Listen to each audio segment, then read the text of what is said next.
بسم اللہ الرحمن الرحیم۔ وائی کے ایس وائس کے سامعین السلام علیکم۔ اور ہم نے لوط علیہ السلام کو پیغمبر بنا کر بھیجا تو انہوں نے اپنی قوم سے کہا کہ تم ایسی بے حیائی کا کام کرتے ہو جو تم سے پہلے دنیا میں کسی نے بھی نہیں کیا۔ تم جنسی خواہش پوری کرنے کے لیے عورتوں کو چھوڑ کر مردوں کے پاس جاتے ہو، بلکہ تم تو بالکل ہی انسانیت کی حد سے گزر جانے والے ہو۔ اور لوط علیہ السلام نے اپنی قوم سے فرمایا، تم بے حیائی کا ارتکاب کرتے ہو جو تم سے پہلے دنیا میں کسی نے نہیں کیا۔ کیا تم جنسی تسکین کے لیے مردوں کے پاس جاتے ہو، مسافروں کو لوٹتے اور اپنی مجالس میں بے حیائی کے کام کرتے ہو؟ وائی کے ایس وائس کے عزیز سامعین، آج کی اس ویڈیو میں ہم ذکر کریں گے اللہ کے نبی حضرت لوط علیہ السلام کے بارے میں۔ تو ویڈیو آج کی بہت معلوماتی ہونے جا رہی ہے اور یہ ہمارے قصص الانبیاء کی سیریز کی ایک بہت ہی امپورٹنٹ ویڈیو ہے۔ تو ویڈیو کے ساتھ جڑے رہیے، اور اگر میری ویڈیوز آپ کو پسند آتی ہیں تو میرے چینل کو سبسکرائب کرنا اور ویڈیو کو لائک کرنا نہ بھولیے۔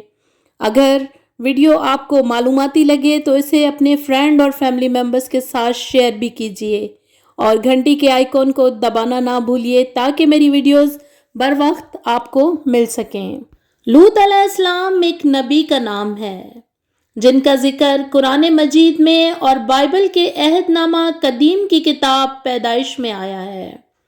حضرت لوط علیہ السلام کا شہر سدوم ہے، جو ملک شام میں صوبہ حمص کا ایک مشہور شہر ہے۔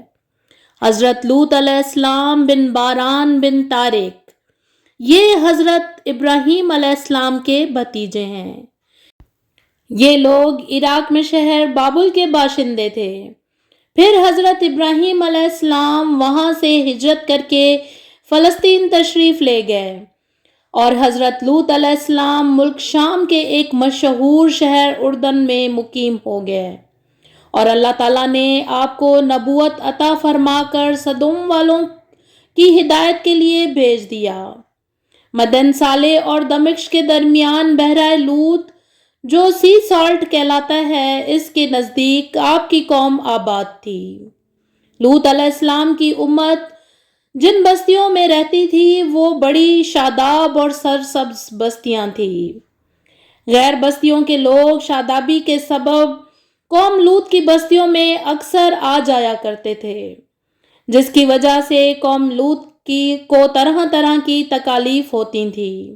شیطان نے قوم لوط کو بہکایا کہ غیر بستیوں کے لوگ جو وہاں آئیں ان کے ساتھ جتنی نو عمر لڑکے ہوں ان لڑکوں سے بد فعلی کی جائے، تو غیر لوگ تمہاری بستیوں میں ہرگز نہ آئیں گے۔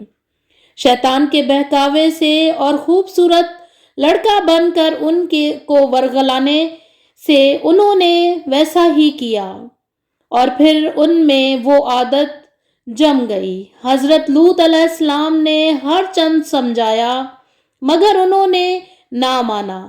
آخر حضرت جبرائیل علیہ السلام نے اس قدر ٹکڑا زمین کا اکھاڑ کر اللہ کے حکم سے الٹ دیا اور ان لوگوں پر پتھروں کا مینہ برسایا، جن پتھروں میں آگ کے شعلے بھی تھے، اور سب لوگ ہلاک ہو گئے۔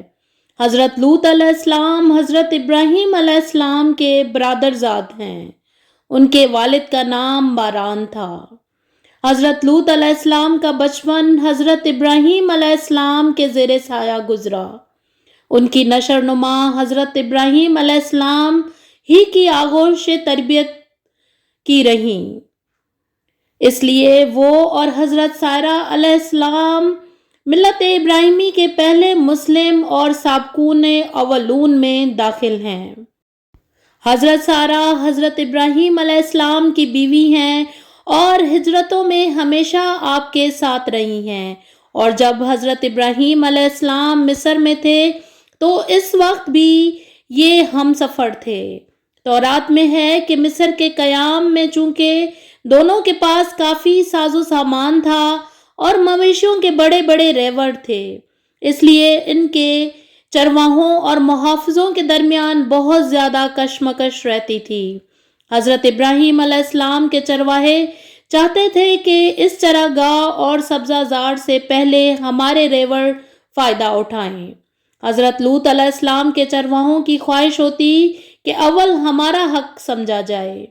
حضرت ابراہیم علیہ السلام نے اس صورتحال کا اندازہ کر کے حضرت لوط علیہ السلام سے مشورہ کیا اور دونوں کی صلاح سے یہ طے پایا کہ باہمی تعلقات کی خوشگواری اور دائمی محبت و الفت کی بقا کے لیے ضروری ہے کہ حضرت لوط علیہ السلام مصر سے ہجرت کر کے شرق اردن کے علاقے سدوم چلے جائیں اور وہاں رہ کر دین حنیف کی تبلیغ کرتے اور حضرت ابراہیم علیہ السلام کی رسالت کا پیغام حق سناتے رہیں۔ اور حضرت ابراہیم علیہ السلام پھر واپس فلسطین چلے گئے اور وہاں رہ کر اسلام کی تعلیم و تبلیغ کو سربلند کیا۔ سدوم اردن کی وہ جانب جہاں آج بحیرہ میت یا بحیرہ لوط واقع ہے، یہی وہ جگہ ہے جس میں سدوم کی بستیاں آباد تھیں۔ اس کے قریب بسنے والوں کا یہ اعتقاد ہے کہ پہلے یہ تمام حصہ جو اب سمندر نظر آتا ہے اس زمانے میں خشک زمین تھی اور اس پر شہر آباد تھے۔ سدوم کی آبادیاں اس مقام پر تھیں۔ یہ مقام شروع سے سمندر نہیں تھا، بلکہ جب قوم لوط پر عذاب آیا اور اس سے سرزمین کا تختہ الٹ دیا گیا اور سخت زلزلے اور بھونچال آئے، تب یہ زمین تقریباً 400 میٹر سمندر سے نیچے چلی گئی اور پانی بھر آیا۔ اس لیے اس کا نام بحر میت اور بحر لوط ہے۔ یہ صحیح ہو یا غلط، بہرحال یہ مسئلہ حقیقت رکھتا ہے کہ اس بحر میں میت کے ساحل پر وہ حادثہ رونما ہوا جو قوم لوط کے عذاب سے موسوم ہے۔ آل لوط لوط سے مراد خود حضرت لوط علیہ السلام اور ان پر ایمان لانے والے لوگ ہیں، جن میں حضرت لوط علیہ السلام کی بیوی شامل نہیں، کیونکہ وہ مومنہ نہیں تھی۔ البتہ لوط علیہ السلام کی 2 بیٹیاں ان کے ساتھ جن کو نجات دی گئی۔ آل لوط سے یہاں پر مراد حضرت لوط علیہ السلام کی صرف سلبی اولاد نہیں، ان کی معنوی اولاد بھی ہے، یعنی آپ کے اتباع اور پیروکار کے ان سب ہی کو اس نجات سے سرفراز فرمایا گیا۔ آل لوط سے مراد ان پر ایمان لانے والے تھے، اس لیے لوط علیہ السلام کی بیوی کے بارے میں فوراً ہی کہا گیا کہ وہ کافروں کے ساتھ رہ جائیں گی اور ضرور ہلاک کی جائیں گی، اس لیے کہ وہ ایمان نہیں لائیں۔ آپ کی قوم نہایت مغرور، بے حس اور نافرمان تھی، اور ان کا سب سے بڑا گناہ یہ تھا کہ ان میں مرد عورتوں کی بجائے مردوں سے ہی اپنی جسمانی حاجات پوری کرتے، زیادتی کرتے۔ شہر سدوم کی بستیاں بہت آباد اور نہایت سرسبز و شاداب تھیں، اور وہاں طرح طرح کے اناج اور قسم قسم کے پھل اور میوے بکثرت پیدا ہوتے تھے۔ شہر کی خوشحالی کی وجہ سے اکثر جا بجا کے لوگ مہمان بن کر ان کی بستیوں میں آیا کرتے تھے، اور شہر کے لوگوں کو ان مہمانوں کی مہمان نوازی کا بار اٹھانا پڑتا تھا۔ اس لیے اس شہر کے لوگ مہمانوں کی آمد سے بہت ہی تنگ ہو چکے تھے، مگر مہمانوں کو روکنے اور بھگانے کی کوئی صورت نظر نہیں آ رہی تھی۔ اس ماحول میں ابلیس ایک بوڑھے کی صورت میں نمودار ہوا اور ان لوگوں سے کہنے لگا کہ اگر تم لوگ مہمانوں کی آمد سے نجات چاہتے ہو تو اس کی یہ تدبیر ہے کہ جب بھی کوئی مہمان تمہاری بستی میں آئے تو تم لوگ زبردستی اس کے ساتھ بدفعلی کرو۔ چنانچہ سب سے پہلے ابلیس خود ایک خوبصورت لڑکے کی شکل میں مہمان بن کر اس بستی میں داخل ہوا اور ان لوگوں سے خوب بدفعلی کرائی۔ اس طرح یہ بدفعل ان لوگوں نے شیطان سے سیکھا۔ پھر رفتہ رفتہ اس برے کام کے یہ لوگ اس قدر عادی بن گئے کہ عورتوں کو چھوڑ کر مردوں سے اپنی شہوت پوری کرنے لگے اور زیادتی کرنے لگے۔ قوم لوط علیہ السلام نے جب سدوم میں آ کر قیام کیا تو دیکھا کہ یہاں کے باشندے فواش اور مصیبتوں میں اس قدر مبتلا ہیں کہ الامان الحفیظ، دنیا کی کوئی برائی ایسی نہیں تھی جو ان میں موجود نہ ہو، اور کوئی خوبی ایسی نہیں تھی جو ان میں پائی جاتی ہو۔ دنیا کے سرکش اور بد اخلاق اور بد اتوار اقوام کے دوسرے عیوب اور فواحش کے علاوہ یہ قوم ایک خبیث عمل کی موجد تھی، یعنی اپنی نفسانی خواہشات کو پورا کرنے کے لیے وہ عورتوں کے بجائے مرد لڑکوں سے اطلاعات رکھتے تھے۔ دنیا کی قوموں میں اس عمل کا اس وقت تک قطعاً کوئی رواج نہ تھا۔ یہ بدبخت قوم ہے جس نے اس ناپاک عمل کی ایجاد کی، اور اس سے بھی زیادہ شرارت، خباثت اور بے حیائی یہ تھی کہ وہ اپنی اس بد کرداری کو عیب نہیں سمجھتے تھے اور اعلان فخریہ اس کو کرتے تھے۔ عبدالوہاب نجار کہتے ہیں کہ میں نے عبرانی ادب کی ایک کتاب میں ان کی بعض بدعمالیوں کا حال پڑھا ہے، جس کا خلاصہ یہ ہے کہ اہل سدوم کی یہ بھی عادت تھی کہ وہ باہر سے آنے والے تاجروں اور سوداگروں کے مال کو ایک نئے اور اچھوتے انداز سے لوٹا کرتے تھے۔ چنانچہ ان کا یہ طریقہ تھا کہ جب کوئی سوداگر باہر سے آ کر سدوم میں مقیم ہوتا تو اس کے مال کو دیکھنے کے بہانے ہر شخص تھوڑی تھوڑی چیز اٹھاتا اور لے کر چل دیتا، اور تاجر بیچارہ حیران و پریشان ہو کر رہ جاتا۔ اب اگر اس نے اپنے ضیاع مال کا شکوہ کیا اور رونے دھونے لگا تو ان لٹوروں میں سے ایک آتا اور لوٹی ہوئی دو ایک چیزیں دکھلا کر کہنے لگتا کہ بھائی میں تو یہ لے گیا تھا اور تمہاری یہ چیزیں موجود ہیں۔ وہ رنجیدہ آواز میں کہتا کہ میں اس کو لے کر کیا کروں گا، جہاں میرا سارا مال لٹ گیا وہاں یہ بھی صحیح، جا تو ہی اپنے پاس رکھ۔ جب یہ معاملہ ختم ہو جاتا تو اب دوسرا آتا اور وہ بھی اس طرح کی معمولی سی چیزیں دکھا کر وہی کہتا جو پہلے نے کہا تھا، اور سوداگر رنج و غم اور غصے میں اس سے بھی پہلی بات لوٹا کر کہہ دیتا۔ اس طرح سب اس کے مال کو ہضم کر جاتے اور سوداگر کو لوٹ کھسوٹ کر بھاگ دیتے۔ اس کتاب میں یہ عجیب قصہ بھی نقل ہے کہ ابراہیم اور سارہ علیہ السلام نے ایک مرتبہ حضرت لوط علیہ السلام کی عافیت اور خیریت معلوم کرنے کے لیے اپنے خانہ زاد دمشقی کو سدوم بھیجا۔ جب یہ بستی کے قریب پہنچا تو اجنبی سمجھ کر ایک سدومی نے اس کے سر پر پتھر کھینچ مارا، جس سے ان کے سر سے خون جاری ہو گیا۔ تب آگے بڑھ کر سدومی کہنے لگا، میرے پتھر کی وجہ سے یہ تیرا سر سرخ ہوا ہے، لہٰذا مجھے اس کا معاوضہ ادا کر، اور اس مطالبے کے لیے کھینچتا ہوا سدوم کی عدالت میں لے گیا۔ حاکم سدوم نے مدعی کا بیان سن کر کہا کہ بے شک سدومی کے پتھر مارنے کی اجرت دینی چاہیے۔ یہ سن کر وہ غصے میں آ گیا اور ایک پتھر اٹھا کر حاکم کے سر پر دے مارا اور کہنے لگا کہ میرے پتھر مارنے کی جو اجرت ہے وہ اس سدومی کو دے دینا، اور یہ کہہ کر وہاں سے بھاگ گیا۔ یہ واقعات صحیح ہوں یا غلط، لیکن ان سے یہ روشنی ضرور پڑتی ہے کہ اہل سدوم اس قدر ظالم، فحش، بے حیائی اور بد اخلاقی، فسق اور فجور میں مبتلا تھے کہ اس زمانے کی قوموں میں ان کی جانب اس قسم کے واقعات عام طور پر منسوب کیے جاتے تھے۔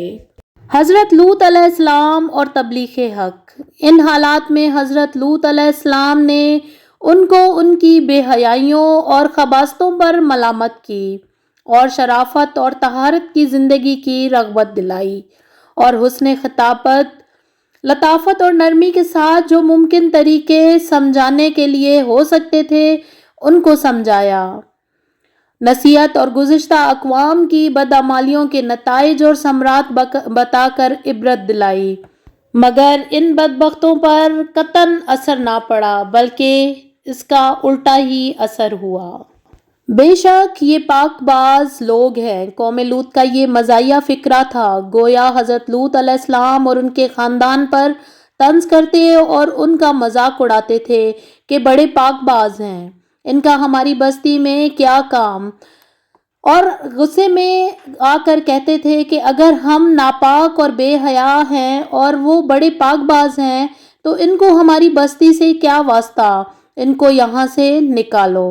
حضرت لوط علیہ السلام نے پھر ایک مرتبہ بھری محفل میں ان کو نصیحت کی اور فرمایا، تم کو اتنا بھی احساس نہیں رہا کہ یہ سمجھ سکو کہ مردوں کے ساتھ بے حیائی کا تعلق، لوٹ مار اور اس قسم کی بد اخلاقیاں بہت برے اعمال ہیں۔ تم یہ سب کچھ کرتے ہو اور بھری محفلوں اور مجلسوں میں کرتے ہو، اور شرمندہ ہونے کے بجائے بعد میں ان کا ذکر اس طرح سناتے ہو کہ گویا یہ کار نمایاں ہے جو تم نے انجام دیے ہیں۔ قوم نے ان کی نصیحت کو سنا تو غم اور غصے سے تلملا اٹھی اور کہنے لگی، لوط بس یہ نصیحتیں اور عبرتیں ختم کر، اور اگر ہمارے ان اعمال سے تیرا خدا ناراض ہے تو وہ عذاب لا کر دکھا جس کا ذکر کر کے بار بار ہم کو ڈراتا ہے، اور اگر تو واقعی اپنے قول میں سچا ہے تو ہمارا تیرا فیصلہ ہو جانا ہی اب ضروری ہے۔ قوم لوط پر عذاب۔ غرض حضرت لوط علیہ السلام کے ابلاغ حق کا قوم پر مطلق کچھ اثر نہ ہوا اور وہ اپنی بد اخلاقیوں پر اس طرح قائم رہی۔ حضرت لوط علیہ السلام نے یہاں تک عبرت دلائی کہ تم اس بات کو نہیں سمجھتے کہ میں رات دن جو اسلام اور صراط مستقیم کی دعوت و پیغام کے لیے تمہارے ساتھ حیران و سرگردہ ہوں، کیا کبھی میں نے تم سے اس صحیح اور کوشش کا ثمر طلب کیا، کیا کوئی اجرت مانگی، کسی نظر و نیاز کا طالب ہوا؟ میرے پیش نظر تو تمہاری دینی اور دنیاوی سعادت اور فلاح کے سوائے اور کچھ بھی نہیں، مگر تم ہو کہ مطلق توجہ ہی نہیں کرتے۔ مگر ان کے تاریک دلوں پر اس کہنے کا بھی مطلق کچھ اثر نہ ہوا، اور وہ حضرت لوط علیہ السلام کو خراج اور سنگساری کی دھمکیاں دیتے رہے۔ جب نوبت یہاں تک پہنچی اور ان کی سیاہ بختی نے کسی طرح اخلاقی زندگی پر آمادہ نہ ہونے دیا، تب ان کو بھی وہی پیش آیا جو خدا کے بنائے قانون جزا کا یقینی اور حتمی فیصلہ ہے، یعنی بد کرداریوں پر اصرار کی سزا، بربادی اور ہلاکت۔ غرض ملائکہ اللہ حضرت ابراہیم علیہ السلام کے پاس سے روانہ ہو کر سدوم پہنچے اور حضرت لوط علیہ السلام کے یہاں مہمان ہوئے۔ یہ اپنی شکل و صورت میں حسین و جمیل اور عمر میں نوجوان لڑکوں کی شکل و صورت میں تھے۔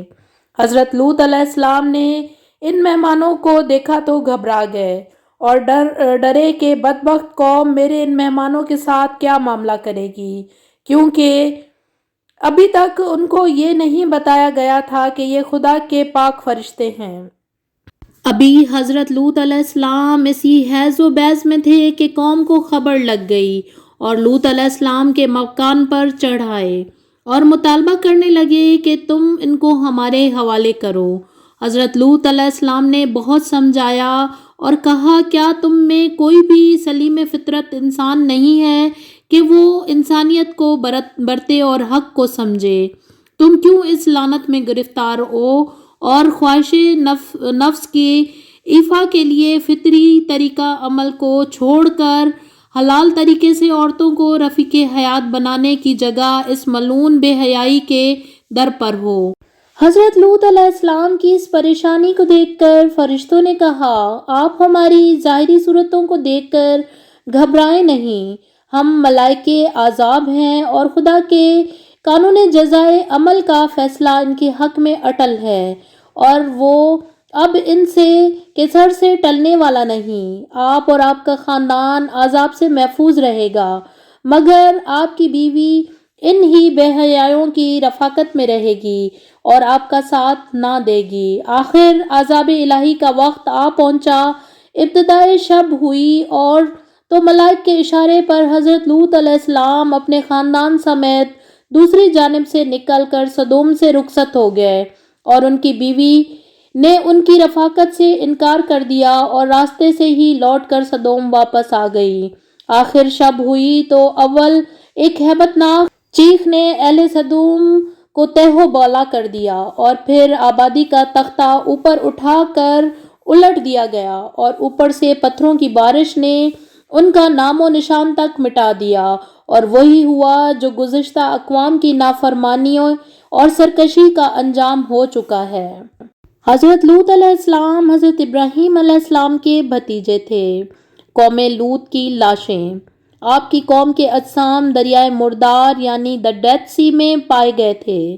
اس دریا کی خاصیت تھی کہ اس میں نمک کی مقدار اتنی زیادہ ہے کہ اگر کوئی بھاری آدمی اس پر لیٹ جائے تو وہ ڈوبے گا نہیں، اور فرعون بھی اس دریا میں سے ہی پایا گیا تھا۔ آپ کا روضہ اردن میں ہے۔